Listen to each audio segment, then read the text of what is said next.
Alors, je viens d'aller voir Bob Marley au cinéma et je vais te donner les 5 raisons pour lesquelles tu ne dois pas aller voir Bob Marley au cinéma. Tu ne dois pas aller voir Bob Marley au cinéma si tu t'attends à voir que du peace, que du love, cool, hein, en mode Rasta, en mode...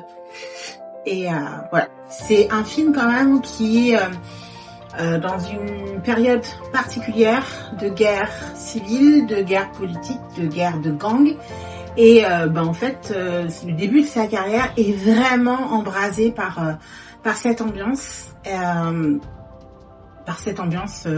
assez violente, avec un début quand même où je vais spoiler, de toute façon, où on a un Bob Marley qui est menacé de mort et une Rita Marley aussi qui est agressée assez violemment. Et c'est pour ça que je pense que les tout petits enfants ne pourraient pas aller voir ce film-là. Voilà, à partir de 10 ans, ça va, je pense, mais un peu plus tôt. Ça peut être un petit peu au début... un petit peu agressif. Ne va pas voir Bob Marley au cinéma si tu es raciste. Alors, ce qui est canon, c'est que dans ce film-là, ils ont vraiment mis en valeur le côté universaliste du message que Bob Marley et que le mouvement Rasta a vraiment véhiculé. C'est-à-dire que on fait tous partie d'une terre-mère qui est l'Afrique, et en fait voilà, tu es bienvenu quelle que soit ta couleur de peau.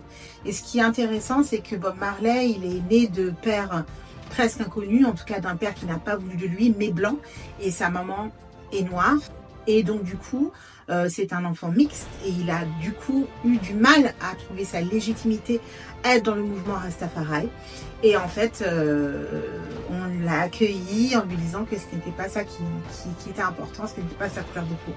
Voilà, mais c'était vraiment sa recherche, son engagement spirituel. Ne va pas voir Bob Marley au cinéma si tu n'en as rien à faire de sa production musicale.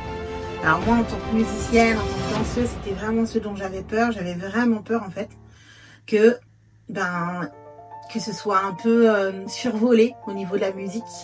Parce que c'est un parti pris vraiment de parler de sa musique, de jouer sa musique, etc. Et là, j'étais ravie parce qu'il y avait vraiment toutes ces productions musicales originales, et on voyait des fois quelques notes de musique qui grattaient, puis tout au long du film, on commençait à voir l'immensité du morceau et son succès, et des fois surtout la création des morceaux en live avec des musiciens live. Et j'ai trouvé au niveau son, en fait, dans le cinéma, j'ai trouvé ça vraiment génial.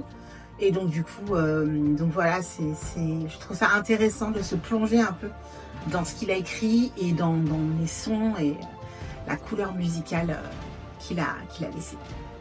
Ne va pas voir Bob Marley au cinéma si tu es contre l'infidélité.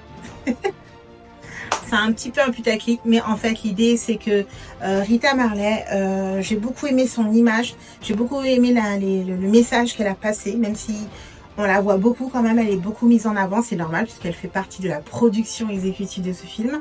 Mais c'était intéressant de voir que à quel point elle faisait une différence, j'avais l'impression, entre la fidélité et la loyauté.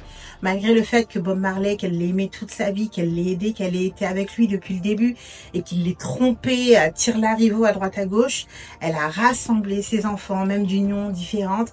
Elle a réussi à en faire une famille, et surtout elle est restée avec lui jusqu'au bout, alors qu'on imagine bien à quel point elle a dû souffrir en fait de ses incartades et de tout ça.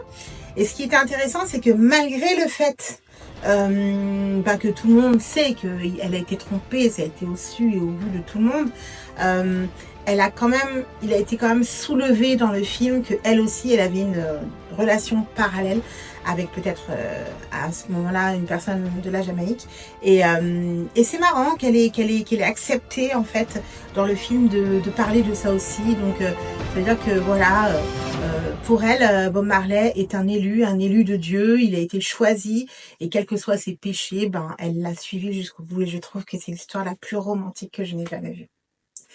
Voilà. Donc... Oh putain, ça n'a pas pris.